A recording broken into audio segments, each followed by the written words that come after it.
Giving advice about how to learn a language is different, is fundamentally different from entertaining any other kind of Q&A on the internet today. Think about it. Think about it seriously.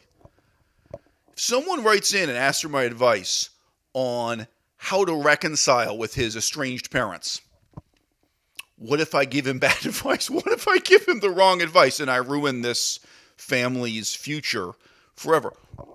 What if I have a viewer writing in asking about how to manage a certain conflict with his girlfriend? He's in love with her. What if I give the wrong advice and there are consequences beyond my control? Diet and exercise, okay? If I just start endorsing a banana-based diet, I start endorsing one product or powder at the gym and another. Advice about diet and exercise is dangerous. People can turn up dead. The worst advice I could possibly give you about learning a language. For one thing, you're probably not going to follow it for very long. But simply through the assiduous application of any advice imaginable, simply through repetition and experience, even really bad advice about learning languages will yield positive results. Nothing else is like that. Okay? Why? Sex is not like that. Sex is fundamentally about technique. Love, chemistry, intellectual compatibility, ethical appreciation, mutual admiration, that all helps. Okay? But let me tell you something. For real, sex is about technique. There was this married couple. I knew the woman fairly well, and she actually divorced her husband briefly. They got back together again later, hashtag spoilers, because he was so bad in bed. He had a religious upbringing. It's possible he never had any sexual experience with any woman before he got with her, but if not very little, he was more or less a virgin at the time of marriage. They'd been together for many years, and this woman just could not get an orgasm out of her husband. After they split up, after they divorced, he slept with other women, or at least one other woman, I don't know, who really talked to her, who really taught him the technique. And he asked his ex-wife for a second chance. He said, hey, look, I can make this work now, like only now. And he had the breakthrough. You know, obviously, the wife in this couple, she probably couldn't really articulate to him what he was doing wrong, or his own ego was in the way. Okay? It saved the marriage. They actually got back together. They were raising kids together. You tell me if that's a happy ending or not. The point is, yeah, there are questions of technique. There are matters of skill involved there. There are hard criteria that separate right from wrong. With fitness, okay, there's a woman up at my gym, and 2 years ago, she was the fat chick at the gym. She worked out so hard. I mean, like, I feel like I saw her there every day. I mean, obviously, she probably didn't go to the gym every day, but it seemed like that. I mean, her and I both, we were both putting in tons and tons of time at the gym. And like, let's say for like a year and a half, she had no visible results.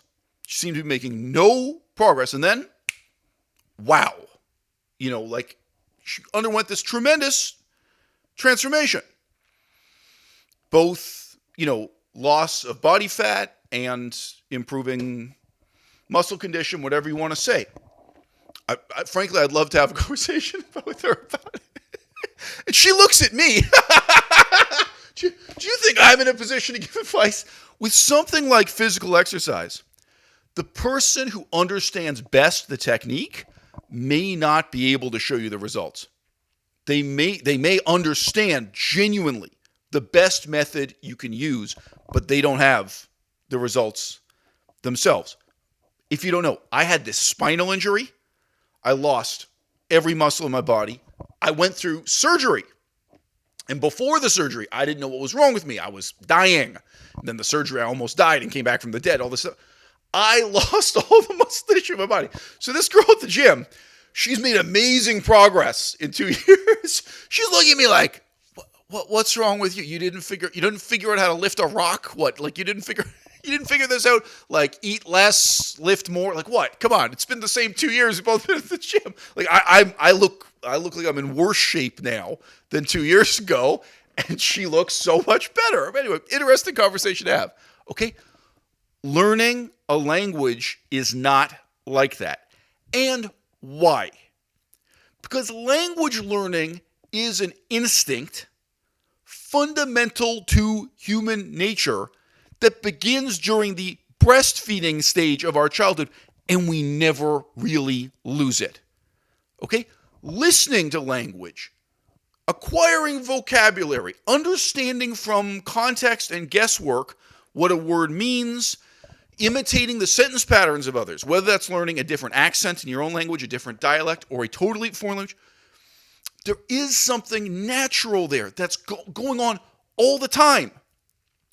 And what a contrast to talk about the power of that instinct in language acquisition as opposed to the weakness of instinct in things so central to human nature as sex and exercise and food.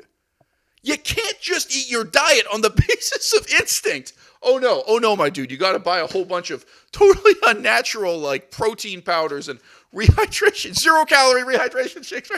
You can't. You can't just eat on instinct. You can't just lift weights or exercise on instinct and expect to get results. But with the learning of languages, you can. Someone in the audience wrote in about this book. Doesn't matter if it costs $1 or if it costs $26 or what. This book, written by my rival, the YouTuber Days and Words, also known as Days of French and Swedish.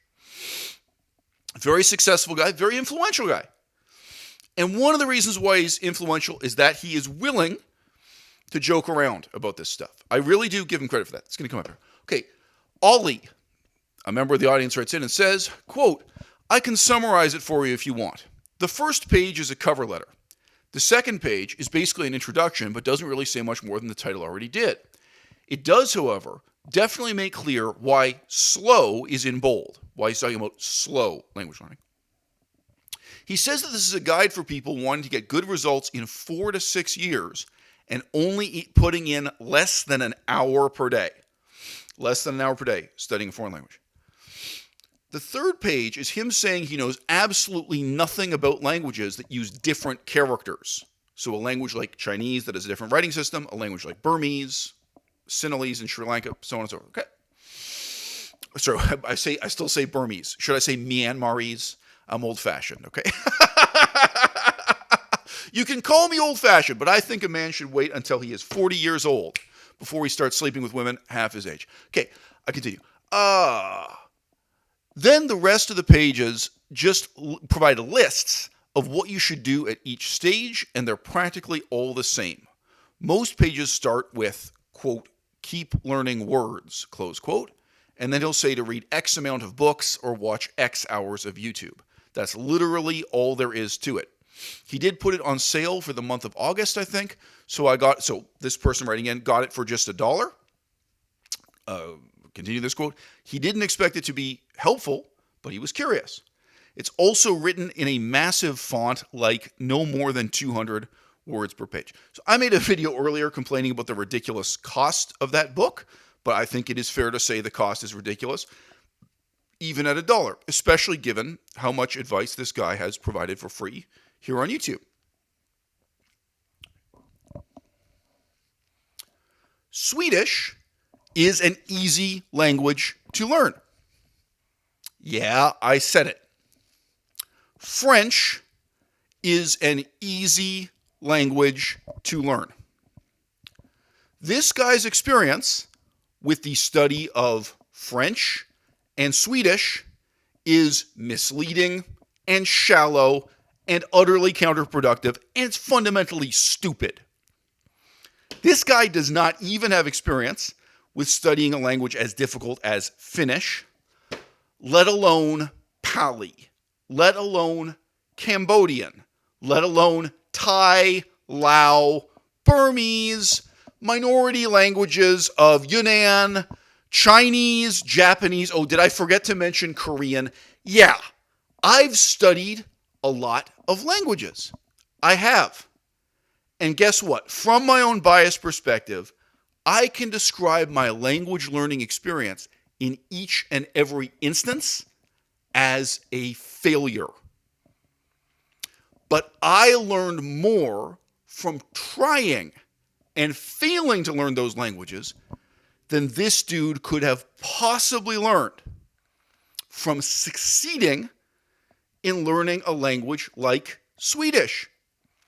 And by the way back, I studied German. Recently, one of my own books was translated into Swedish, and I had to go through and check the translation sentence by sentence with nothing but my prior familiarity with German and English. So just recently, I've actually had a lot of experience really gaining some appreciation for how different Swedish is from German, and obviously how different it is from English. Okay, that was hard work and a kind of interesting educational experience. My book was also translated into Finnish and a whole bunch of other languages. And, I had to invigilate the translation. I had to check it sentence by sentence, even though I have zero ability to read Finnish. I have heard this cat, Days and Words, have a laugh at his own expense and joke around about the extent to which Swedish is remarkably similar to English. I appreciate that. I appreciate that he can have a sense of humor, that he can talk about these things with a certain degree of detachment. That's important as life goes on. Okay? But he's coming up against the limits of his own experience. He's coming up against the limits of his own intelligence in offering this kind of advice. And look, ask yourself, is it going to do you any harm? No. As I said at such length at the beginning of this video, bad advice in the learning of languages is fundamentally not dangerous the way advice about diet and exercise can be. Advice about your sex life can be devastating.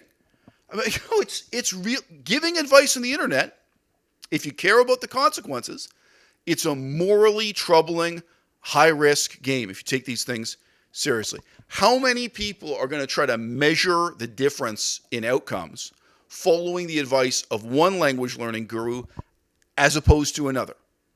Who's going to try to measure the opportunity cost?